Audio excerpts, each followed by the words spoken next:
विद्यार्थियों में Mohanlal ML math classes YouTube channel में आपका स्वागत है। आज अपन पढ़ेंगे क्लास 10th का चैप्टर नंबर 4 जिसका नाम है दो चरों वाले रैखिक समीकरण व अस्मिकाएं।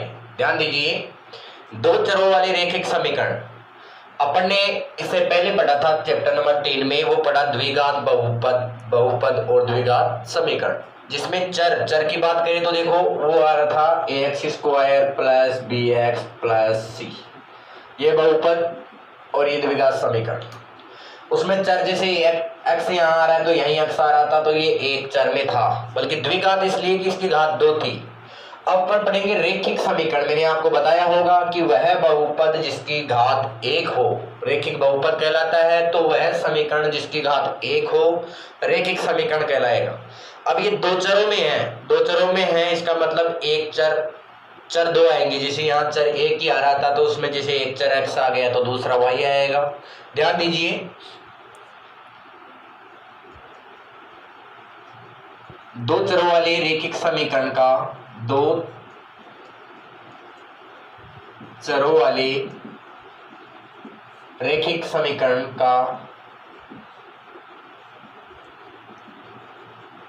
मानक रूप ये होता है बेटा ax plus by plus c equal 0। यहाँ a और b और c अचर है, a b और c अचर है।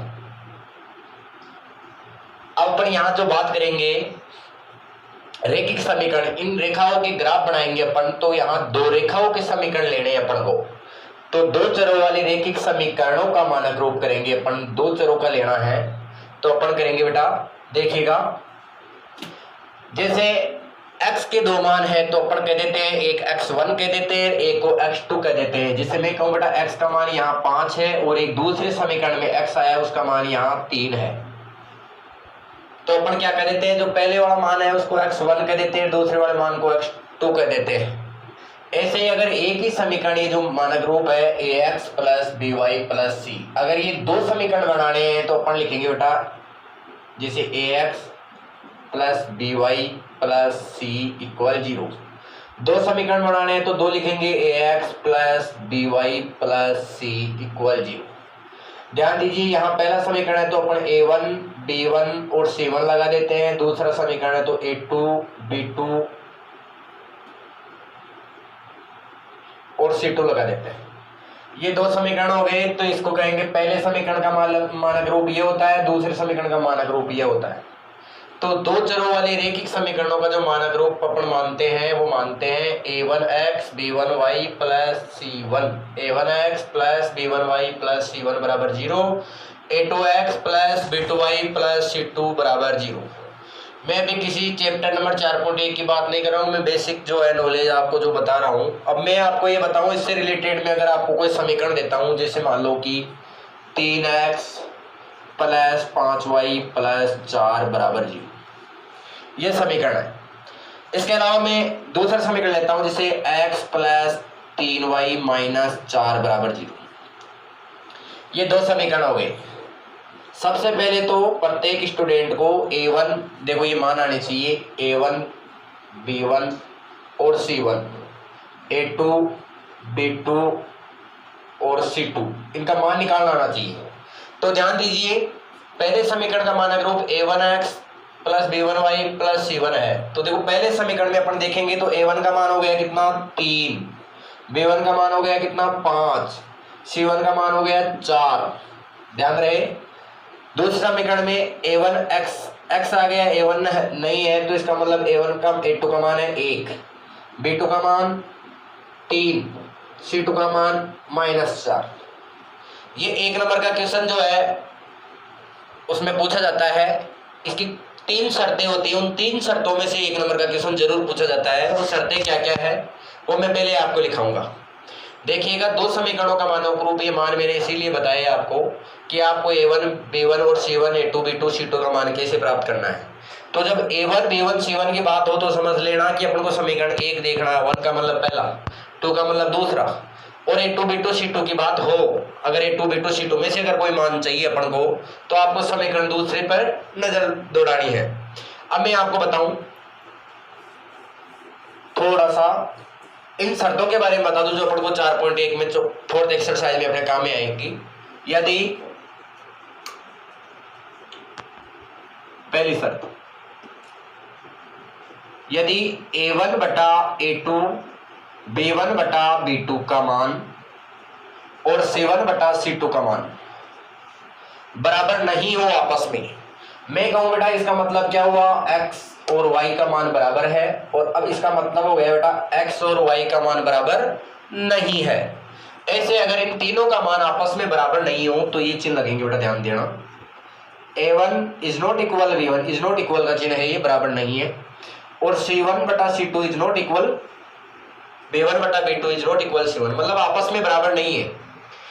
तो देखिएगा इस शर्त में अपन लिखते हैं जब पहला मान दूसरा बराबर नहीं है तो तीसरा मान अगर बराबर हो तो भी कोई दिक्कत नहीं है, बराबर नहीं हो तो भी कोई दिक्कत नहीं है। ये तीनों शर्तों में से एक ही शर्त आएगी जिसमें पहला मान बराबर नहीं है, इसकी कोई जरूरत नहीं है।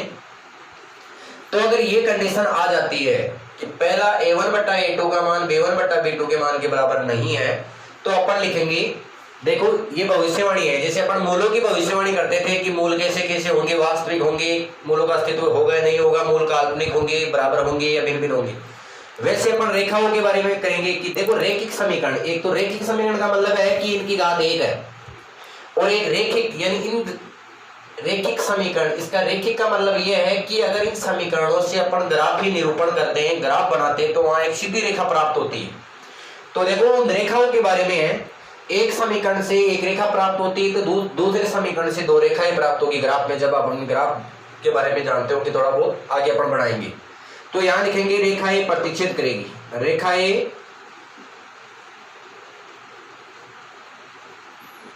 प्रतिच्छेद करेगी। ये रेखाओं के बारे में है कि इस कंडीशन में ग्राफ की रेखाएं कैसी होगी, कि इस कंडीशन में ग्राफ की जो रेखाएं है वो एक दूसरे को प्रतिच्छेद करेगी। इसके बाद में अपन लिखेंगे अद्वितीय तथा संगत तथा अद्वितीय हल, संगत हल तथा अद्वितीय हल होंगे।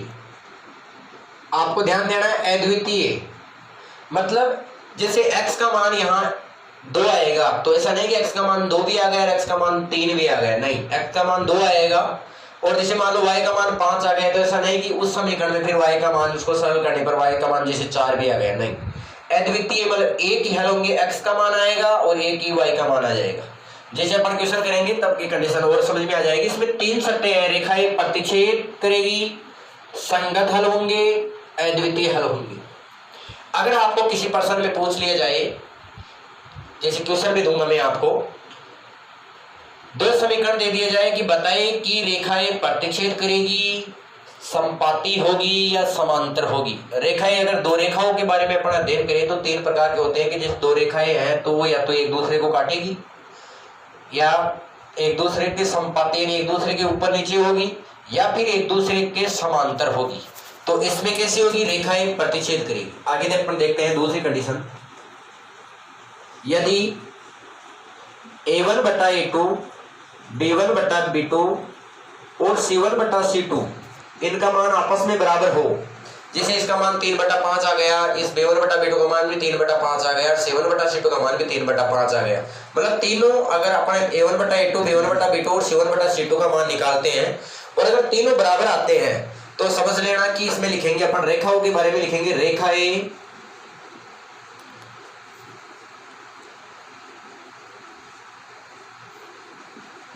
संपाती होंगी और इनके हल होंगे वो संगत तथा अनेक हल होंगे, अनेक हल होंगे। एक शर्त मैं और बताता हूं, उसके बाद में इसको थोड़ा और जो है डिफाइन करता हूं और थोड़ा इसको विस्तार से बताऊंगा।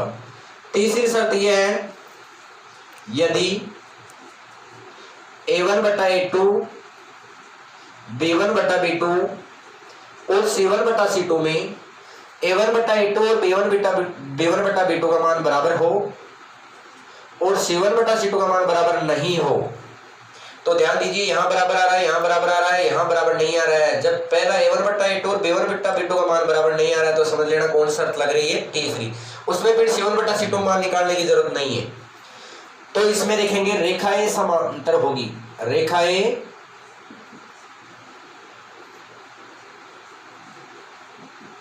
समांतर होगी, असंगत तथा कोई हल नहीं होगा। असंगत हल अर्थात कोई हल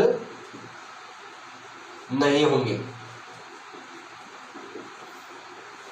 इसमें तीन तीन बातें लिखी हुई, यहां संपाती, संगत, अनेक हल, समांतर, असंगत, कोई हल नहीं।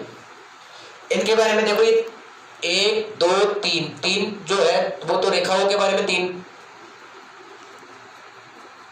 बात तो अपन को रेखाओं के बारे में पता चली है, 3 बात संगत असंगत के बारे में पता चली है, और हलों के बारे में 3 बात अपन को पता चली है।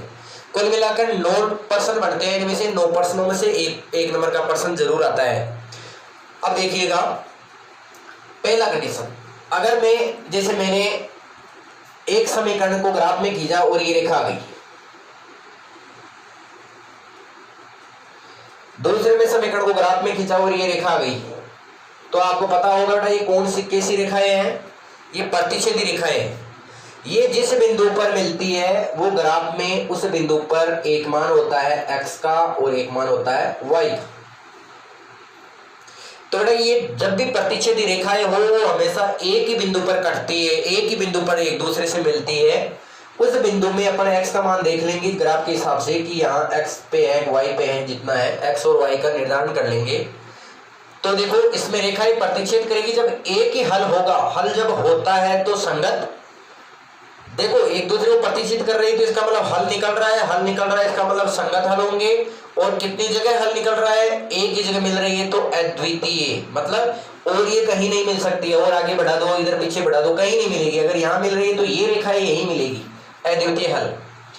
दूसरी कंडीशन, इस कंडीशन में रेखाएं संपाती होगी। रेखाएं संपाती का मतलब जैसे मान लो कि एक रेखा है, ये लो, दूसरी रेखा भी इसी के ऊपर है, अगर एक ही स्थान से दूसरी रेखा भी इसी रास्ते से गुजर रही है, इसका मतलब ये जो रेखाएं हैं ये है संपाती, ये प्रतिच्छेदी रेखाएं, ये संपाती रेखाएं। अब इन संपाती रेखाओं के बारे में आपको बताऊं, देखिएगा रेखाएं संपाती होगी, संगत हल। देखो ये रेखाएं कहां मिल रही है, अगर इस रेखा को मैं आगे बढ़ाऊंगा तो और भी कई जगह मिलेगी, यानी यहाँ भी मिल रही है, प्रत्येक जगह रेखा मिल रही है। तो जहां रेखाएं एक दूसरे को मिलती है वही हल होते हैं। तो प्रत्येक जगह मिल रही है, इसका मतलब इसके हल तो होंगे। जब हल होते हैं तो संगत, पर इसमें कितने जगह मिल रही है, कौन सा हल होगा ये अपन को पता ही नहीं है। मैंने कहूँ बेटा ये हल होगा तो यही क्यों होगा, ये भी होगा। अगर रेखा को आगे बढ़ाया जाए तो यहाँ भी मिल सकती है, यहाँ भी मिल सकती है, कहीं भी मिल सकती है, इसका मतलब इसके अनेक हल होंगे। ठीक है। तीसरी कंडीशन में रेखाएं समांतर होगी। ये 2 रेखाएं हैं बेटा, इधर बता देता हूं, ये 2 रेखाएं, इन रेखाओं, ये रेखाएं कभी भी एक दूसरे को मिलेगी नहीं, और जब एक दूसरे को प्रतिच्छेद नहीं करेगी तो बेटा इनका हल नहीं होगा।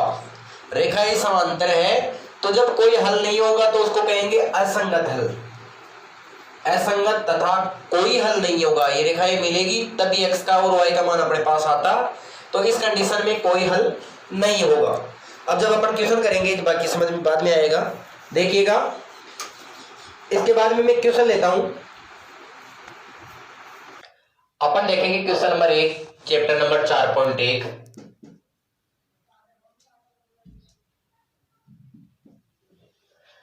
अनुपातों A1 बट्टा A2, B1 बट्टा B2 और C1 बट्टा C2 की तुलना कर ज्ञात कीजिए कि निम्नलिखित समीकरणों के जो युग्म है, युग्म संगत है या असंगत। उसमें मैंने रेखाओं के बारे में प्रतिच्छेदी, संपाती, समांतर, संगत, असंगत और जो है हलों के बारे में, अद्वितीय हल होंगे, अनेक हल होंगे, कोई हल नहीं। ये जो है प्रत्येक शर्त में 3 बातें बताई थी, उनमें से ये है संगत है या असंगत। तो अपन सबसे पहले देखो ध्यान दीजिए, यहां से देखेंगे अपना जो मानक रूप था वो ये था a1x plus b1y plus c1 बराबर 0, a2x plus b2y plus c2 बराबर 0। इससे अपन देखो तो अपन यहां लिखेंगे पहला क्वेश्चन 2x माइनस 3y बराबर 8।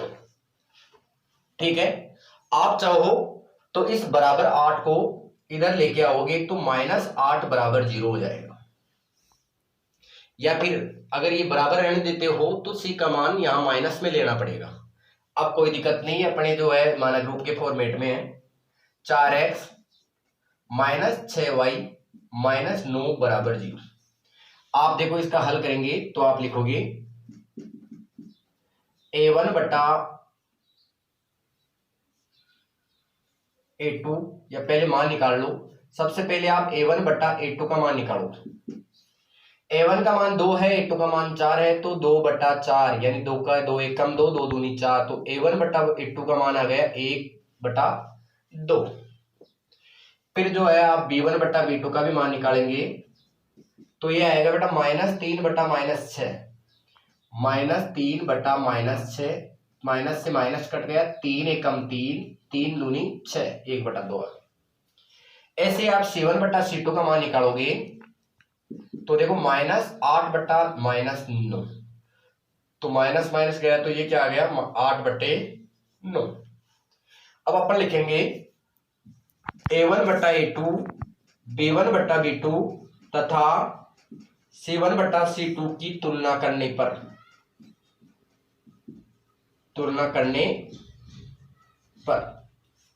देखो इनकी तुलना करेंगे तो अपन ये तुलना करने पर अपन ने प्राप्त किया कि जो a1 बटा a2 का मान है और जो b1 बटा b2 और c1 बटा c2 का मान, देखो इन दोनों की तुलना करो। a1 बटा a2 का मान 1 बटा 2 और b1 बटा b2 का मान 1 बटा 2, इसका मतलब ये बराबर है। और c1 बटा c2 का मान देखो ये दोनों बराबर है, 1 बटा 2 1 बटा 2 और ये आ गया 8 बटा 9, इसका मतलब ये मान बराबर नहीं है। ये शर्त आ गई। अब मैंने आपको भी 3 शर्त लिखवाई थी, उन तीनों शर्तों में से ये कौन सी शर्त है, ये थर्ड कंडीशन है, तो इसमें लिखेंगे अतः दिए प्रश्न के हिसाब से स्पष्टीकरण लिखा करो। देखो निम्नलिखित समीकरण युग्म संगत है या असंगत, अतः दिए गए समीकरण युग्म असंगत है। तीसरी कंडीशन में मैंने बताई थी रेखाएं समांतर होगी, कोई हल नहीं होगा, असंगत हल होगा। तो देखो अतः दिए गए समीकरण युग्म असंगत है, समीकरण युग्म असंगत है, यह आपका आंसर होगा। इसके बाद में आप सेकंड क्वेश्चन लोगे, क्वेश्चन में 3x माइनस वाई इधर आएगा -2 बराबर 0, 6x माइनस 2y माइनस 4 बराबर 0। यहां से अपन a1 बटा a2 का मान निकालेंगे तो a1 का मान 3 है, a2 का मान 6 यानी 1 बटा 2 आ गया। यहां से b1 बटा b2 का मान निकालेंगे बिल्कुल सेम, यहां से y नहीं है। कई बार क्या करते हैं कि यहां कोई मान नहीं दिख रहा है तो बच्चे y लिख देते हैं, नहीं एक y है ये। अगर किसी भी संख्या की कोई गुणा में नहीं है तो अपन वहां गुणा में 1 मान सकते हैं। तो 1 -1 बटा -2 मतलब ये भी आ गया, माइनस से माइनस कट गया, ये भी आ गया 1 बटा 2। c1 बटा c2 का मान निकालेंगे तो यहां से आ गया बेटा -2 बटा -4, इनको काटेंगे 2 एक कम 2, माइनस से माइनस कट गया 1 बटा 2। तो यहां लिखेंगे a1 बटा a2, b1 बटा b2 तथा c1 बटा c2 से तुलना करने पर, इससे तुलना की तो देखो ये a1 बटा a2, b1 बटा b2 और c1 बटा c2, इसका मान 1 बटा 2 है, इसका मान भी 1 बटा 2, इट मींस बराबर है, और इसका मान भी 1 बटा 2 है, इसका मतलब ये भी बराबर है। ये शर्त आ गई। अब ये शर्त कौन सी कंडीशन में आती है, सेकंड कंडीशन में, तो अपन लिखेंगे अतः दिए गए समीकरण युग्म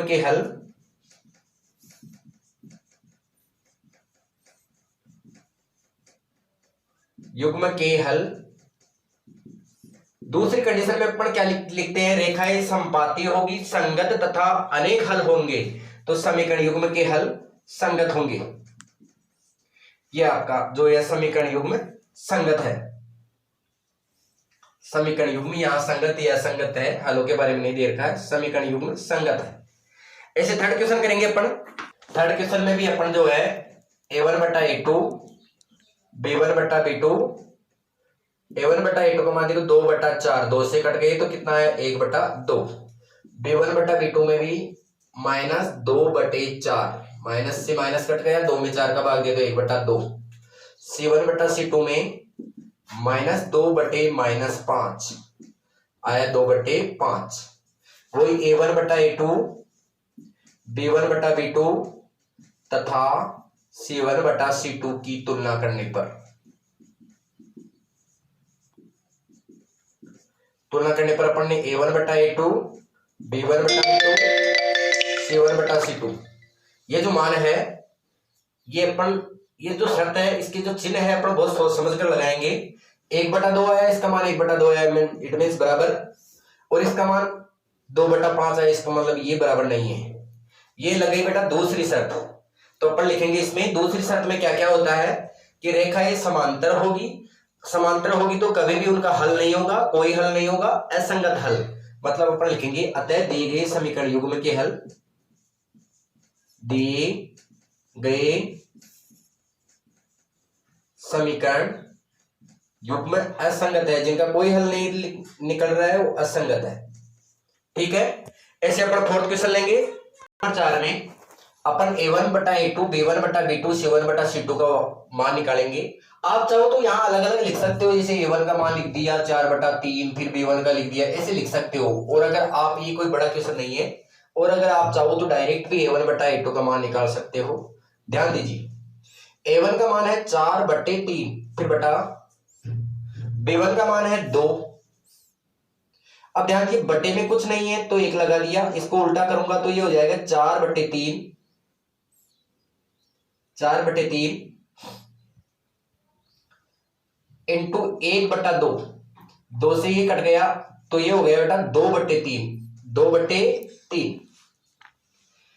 a1 का मान ऊपर बटे में अंश में भिन्न में है तो नीचे वाली तो 2 को भी भिन्न बना लिया, तो बटे के नीचे जो भिन्न आती है उसको अपोजिट कर दिया तो ये कट गया, 4 में 2 का भाग लग गया 2, 2 बटे 3 आ गया।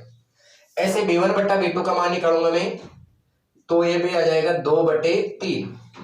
c1 बटा c2 का मान निकाला माइनस 8 बटे माइनस 12। ये देखो ध्यान दीजिए, इसको 4 से सरल करते सकते हैं, 4 दूनी 8, 4 ती 12, माइनस 8 बटे माइनस 12, से माइनस कट गया, 4 का भाग दूंगा तो 4 दूनी 8, 4 ती 12। a1 बटा a2 b1 बटा b2 तथा c1 बटा c2 की तुलना करने पर, ये बार बार इसलिए लिखना पड़ रहा है कि आप ये चीज जानते हो, पर आपको नोटबुक में लिखना है।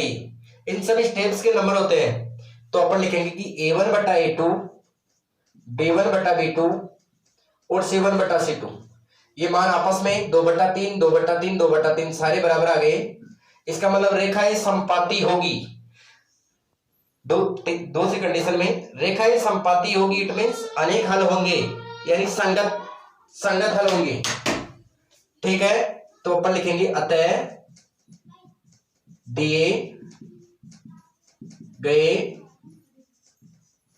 समीकरण युग्म संगत है। ठीक है, इसी प्रकार फर्स्ट क्वेश्चन अपन ने किया, बिल्कुल सिंपल है। a1 बटा a2 b1 बटा b2 c1 बटा c2 का मान निकालो, देखो कि कौन शर्त लग रही है, जो शर्त में मैंने लिखा है वो शर्तें याद कीजिए। अपन सेकंड क्वेश्चन देखेंगे इसके बाद में। अभी तक चैनल को जो है लाइक नहीं किया है, सब्सक्राइब नहीं किया है तो सब्सक्राइब कीजिए। अपन पहले विद्यार्थियों सेकंड क्वेश्चन करेंगे। 2 क्वेश्चन है इस चैप्टर में। निम्नरेखिक समीकरणों की युग्म को ग्राफीय विधि द्वारा हल कीजिए एवं हल की प्रकृति बताइए। अगर हल कर इन समीकरणों को बिना हल किए प्रकृति बतानी है तो वो 3 शर्तें हैं, और हल करने के बाद में प्रकृति बतानी है। इट मींस आपको जो आप ग्राफ बनाओगे तो उसमें रेखाओं को देखोगे आप कि जो रेखाएं हैं वो एक दूसरे को काट रही है, तो अपन लिखेंगे हल की प्रकृति की रेखाएं प्रतिच्छेदी होगी। और अगर रेखाएं एक दूसरे को काट नहीं रही है, समपाती है, तो अपन लिखेंगे रेखा ये समपाती होगी, यही प्रकृति है। और अगर रेखाएं समांतर आती है, अपन ग्राफ बनाते हैं उसमें, तो अपन लिखेंगे रेखा ये समांतर है, ये प्रकृति है, अपन को बताना है। एक क्वेश्चन में देता हूं आपके सामने, first question, x plus Y बराबर 3, 3x माइनस 2y बराबर 4।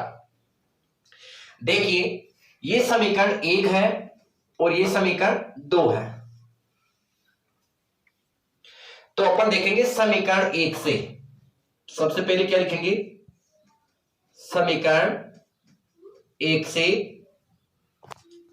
से, तो अपन देखेंगे बेटा समीकरण 1 से, पहला कर रहा हूं। तो समीकरण 1 को अपन यहां लिखेंगे x प्लस वाई बराबर 3, x प्लस वाई बराबर 3।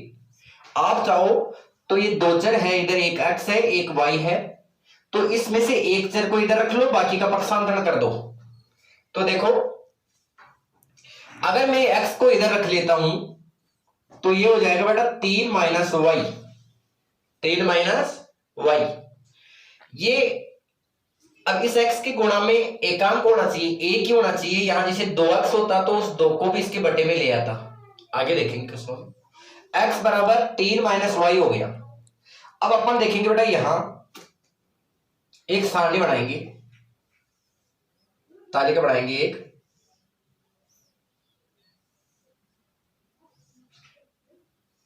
जिसमें 3 मान होने चाहिए कम से कम। 2 भी आप ले सकते हो पर 3 मान होने चाहिए। जैसे यहां x लिख दिया, यहां y लिख दिया। अब आप ध्यान दो कि मैं अगर सबसे पहले y का मान अगर यहां कुछ रखता हूं तो वो 3 में से माइनस होगा, तो किसका मान आ जाएगा, x का। यानी ये LHS है, ये RHS है। RHS में जो चर है उसका मान अपन रखेंगे। अगर इसके बटे में कुछ नहीं है तो आप कुछ भी मान रख सकते हो, 0 रख दो, फिर 1 रख दो, फिर 2 रख दो। मान ज्यादा बड़े मत रखना, ताकि ग्राफ में ज्यादा बाहर रेखाएं नहीं जाए, अपने बिंदु है वो ग्राफ से बाहर नहीं जाए। ठीक है, तो मैं यहां लिखूंगा y का मान y बराबर 0 रखने पर, प्रत्येक चीज आपको लिखनी होगी y बराबर 0 रखने पर। अगर मैं y का मान 0 रखूंगा तो यहां देखो क्या आ जाएगा, x बराबर 3 माइनस 0, यानी x का मान कितना आ गया, 0। ठीक है, तो यहां देखो मैंने y का मान, अगर x बराबर 3 आ गया बेटा, अगर मैंने यहां y का मान 0 रखा, वो यहां रख दिया y की स्थिति में, तो इसको सरल करने के बाद में x का मान 3 आया, वो यहां रख दिया। ठीक है, एक कॉलम कंप्लीट। अगर 0 रखने के बाद में अपन जैसे 1 रखा, तो देखो y बराबर 1 रखने पर, तो x बराबर 3 माइनस 1, यानी x का मान आ गया बेटा 2। यहां रखो, y का मान अपन ने पहले रखा, अगर यहां x होता तो पहले अपन x का मान रखते, y का मान 1 रखा तो इसका मान आ गया 2। अब अपन लिखेंगे y बराबर 2 रखने पर, तो x बराबर 3 माइनस 2, तो x का मान आ गया यहां से 1। अगर y बराबर अपन ने 2 रखा तो x का मान आ गया 1। ये पहले समीकरण से अपन को ये सारणी प्राप्त हो गई। ऐसे अपन समीकरण 2 से सारणी बनाएंगे, समीकरण 2 से। समीकरण 2 को देखेंगे बेटा,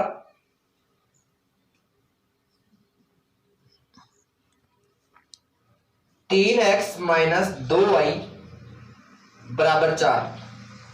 मैं 3x को इधर रखूंगा तो 4 प्लस 2y। अगर मैं x को ही रखूंगा यहां, तो x को अगर यहां रखूंगा तो यह आ जाएगा 4 प्लस 2y बटा 3। ये x का मान आ गया अपने पास। आप यहां चाहो तो आप यहां भी रख सकते हो, जैसे इसका x का मान रख दिया, फिर पक्षांतरण कर दिया। या इसमें क्या है कि थोड़ा सा सरली करना पड़ेगा, यहां मान रख दो और जोड़ दो और बटा कर दो। ऐसा अगर ऐसे नहीं करो कि मैं यहाँ x का मान ही क्यों रखूं, y का भी रख सकता हूं, तो आप y का भी रख सकते हो। और अगर डायरेक्ट यहाँ मान रखो, जैसे मैं y का मान यहाँ 1 रख दिया, वो इधर जाएगा माइनस हो जाएगा, तो ये 2 आ जाएगा। y का मान यहाँ जैसे 2 रख दिया, उधर जाएगा माइनस हो जाएगा, तो बार बार उधर भेजना, माइनस करना, इसका मतलब अपन पक्षांतरण कर देते हैं पहले ही। ठीक है, अब मैं जैसे x का मान 1 रखता हूं, तो ध्यान दीजिए 1 रखूंगा, 0 रखूंगा, पहले 0 रखा करो, फिर अगर वो सूट नहीं होता है, अगर भिन्न में मान आता है, भिन्न में नहीं लाना आपको, दशमलव में मान नहीं लाना, ताकि ये ग्राफ अपना अच्छे से आसानी से बने। तो देखिएगा मैं 0 रखूंगा तो 2 0 से मल्टीप्लाई करके 2 हो जाएगा, तो ऊपर 4 बच गए, 4 में 3 का भाग नहीं जा रहा है, तो आप 2 0 मत रखिएगा, क्योंकि मान अगर 4 में 3 का देंगे तो फिर वो दशमलव में आएगा, 1.333 ऐसे आएगा। तो मैं 0 नहीं रखूंगा, मान तो बहुत सारे हैं, अपन को 3 ही तो रखने हैं, मैं 0 नहीं रखूंगा, इसीलिए मैं 1 रखूंगा अगर y का मान। तो 1 2 से मल्टीप्लाई होकर 2 1 कम 2, 4 में जुड़ गए तो 6, 6 में 3 का भाग चला जाएगा। तो मैं सबसे पहले y का मान क्या रखूंगा, देखो y बराबर 1 रखने पर, y बराबर 1 रखने पर यहां हो जाएगा बेटा x बराबर 4 प्लस 2, 1 रखा पढ़ने और बटा 3, तो ये हो जाएगा 4 प्लस 2 बटा 3 यानी 6 बटा 3। तो x का मान आ गया बेटा 2। अब ये मान यहां रखो, देखो सारणी बनाई है पढ़ने, यहां बना लेता हूं।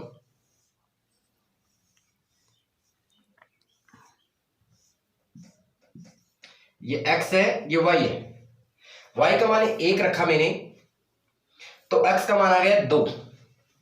अब जैसे y का मान मैं 2 रखूं तो कितना हो जाएगा, 4 दूनी 8 और 8 और 4, देखो 2 रखो तो 2 दूनी 4 और 4 दूनी 8, 8 में 3 गए, 8 में 3 का भाग देंगे तो भाग नहीं जाएगा, इसलिए मैं 2 नहीं रखूंगा, 3 रख देता हूं। तो कितना हो जाएगा, 3 दूनी 6 और 6 4 10, 10 में 3 का भाग नहीं जा रहा है, तो 3 भी जो है अपने दशमलव में आ रहा है, तो मैं 4 रख दूंगा।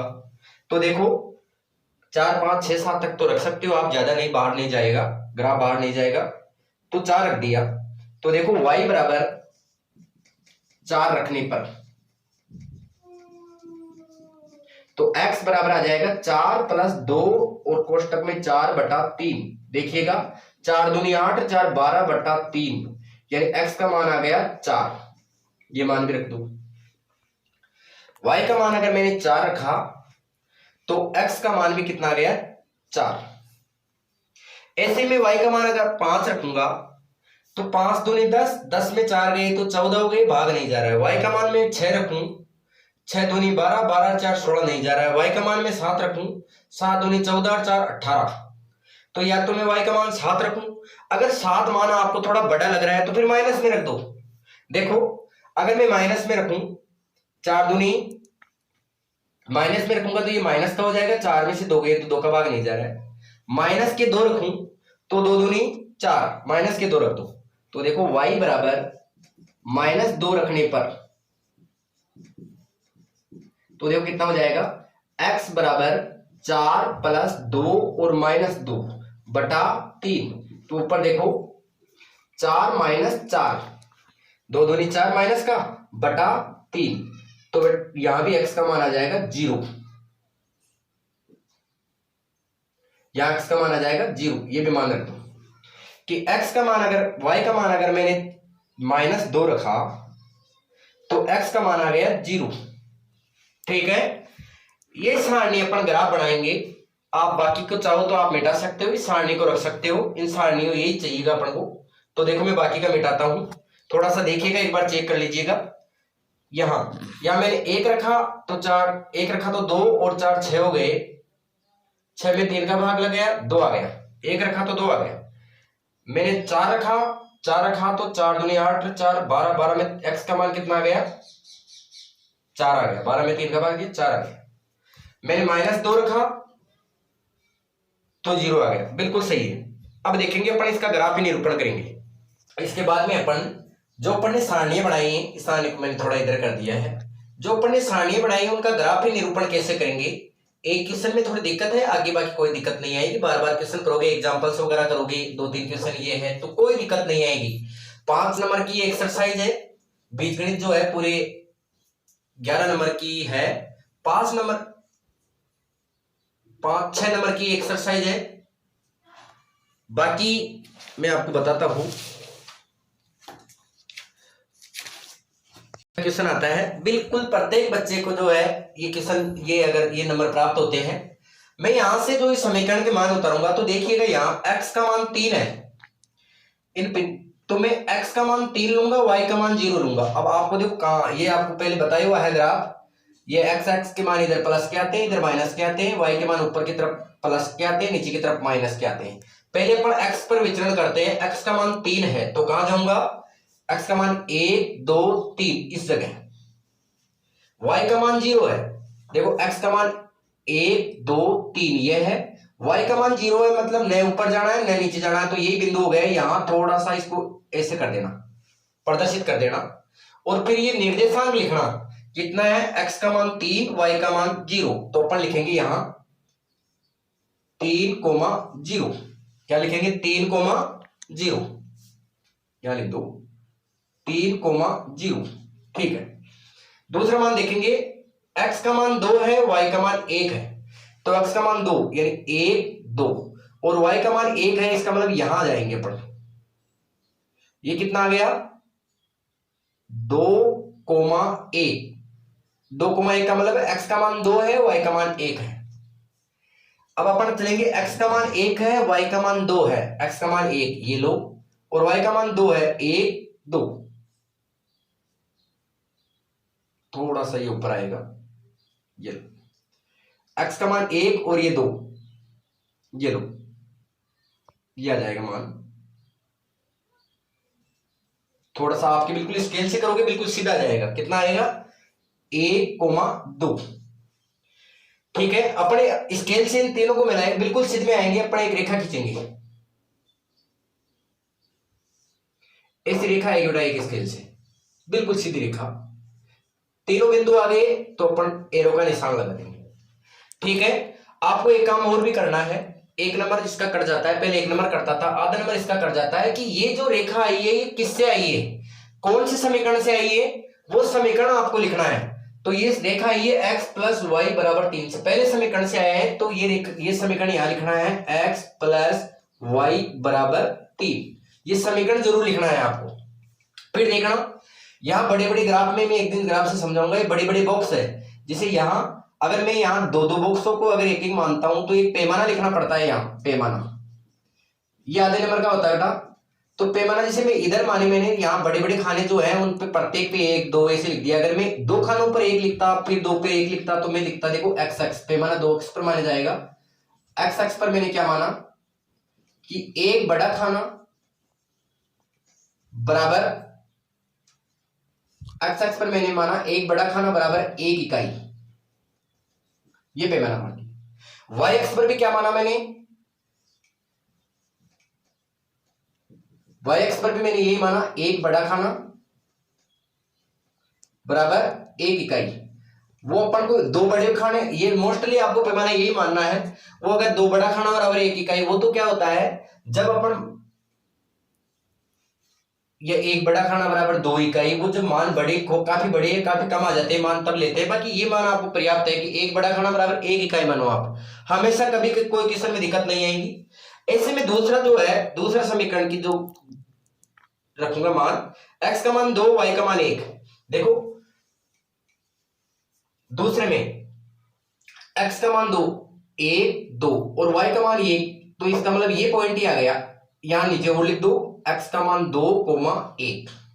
ठीक है, x का मान 4 y का मान भी 4, तो x का मान 4 मतलब 1 2 3 4 और y का मान भी 4,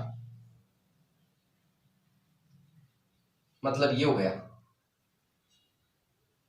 यहां हो गया बेटा, यहां लिख दो 4 4।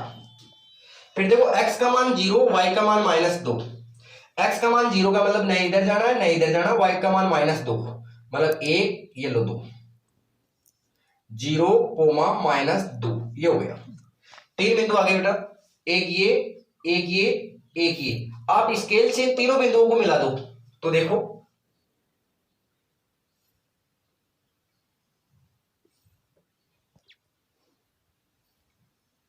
ऐसे, स्केल से तीनों बिंदुओं को मिला दोगे आप तो ये रेखा आ गई। ये रेखा जो निर्देशांक अपन ने लिखी दिए थे, देखो ये लिख दिया, ये निर्देशांक लिख दिए। इस रेखा पे आप समीकरण लिखोगे, ये जो नई रेखा है ये कौन से समीकरण की आई है, ये आई है 3x - 2y बराबर 4 की। तो यहां जैसे लिख दिया मैं 3x - 2y बराबर 4। इसका आधा नंबर होता है, पैमाने का आधा नंबर होता है, बाकी सॉल्यूशन का। पैमाना जरूर लिखना है। अब अपन लिखेंगे देखो अतः हल, अतः दिए गए समीकरणों के हल, अतः दिए गए समीकरणों के हल। देखो कौन से हल होंगे, 2,1 जिस बिंदु पर ये मिल रही है वो इसका हल होगा 2,1। इट मीन्स x का मान x बराबर 2 तथा y बराबर 1। अब अपन ने जो इधराब की विधि से हल किया है, इसके लिए अपन ने जो मान ज्ञात किया है ये सही है या नहीं, पता तो यही चल जाएगा बेटा, जो सारणी बना रहे हो आप और अगर रेखा प्रतिच्छेद करेगी तो ध्यान दीजिए अद्वितीय हल होगा, पहली शर्त होगी। तो अगर सारणी में जो मान बराबर आ रहे हैं वही हल होगा। देखिएगा यहां 3 0 है, इसमें नहीं है, 2 1 है, इसमें भी 2 1 है, इसका मतलब यही इनका हल है। सारणी में अगर जो मान बराबर आ रहे हैं वही इनके हल है। तो यहां x का मान 2 है, y का मान 1 है। एवं अब प्रकृति के लिए अलग से पॉइंट बनाकर लिखने की जरूरत नहीं है, आप प्रकृति बता दो, ये तो हल हो गया। अब आप इसकी प्रकृति बताओ कि ये जो हल ये अपने पास आया, ये रेखाएं आई, ये रेखाएं एक दूसरे के संपाती आई या प्रतिच्छेदी आई या समांतर आई, तो बिल्कुल सीधा सा दिख रहा है। अगर हल होगा x और y के मान आ रहे हैं, इसका मतलब ये रेखाएं प्रतिच्छेद कर रही एवं रेखाएं प्रतिच्छेदी होगी या रेखाएं एक दूसरे को प्रतिच्छेद करेगी, एक दूसरे को प्रतिच्छेद करेगी। 5 नंबर का चैप्टर जिनमें से 4.1 मैंने बहुत ही अच्छी तरह आपको समझाई। और भी कोई दिक्कत हो तो कमेंट कीजिएगा। अभी तक जो है वीडियो को लाइक नहीं किया तो लाइक कीजिए, सब्सक्राइब नहीं किया तो सब्सक्राइब कीजिए और बेल आइकन जरूर दबाइए ताकि मैं जब भी वीडियो अपलोड करूं तो आपको नोटिफिकेशन प्राप्त हो। और आज आप एक सिस्टमेटिक, बिल्कुल इजी स्लो मोशन में सिस्टमेटिक आप जो स्टडी कर पाए। मैं उम्मीद करता हूं प्यारे विद्यार्थियों, सभी विद्यार्थियों को इसके बाद में दूसरा क्वेश्चन आपको पहले बताऊंगा और उम्मीद करता हूं कि 2 क्वेश्चन इसके रह गए, आज ये चैप्टर खत्म हो जाएगा 4.1।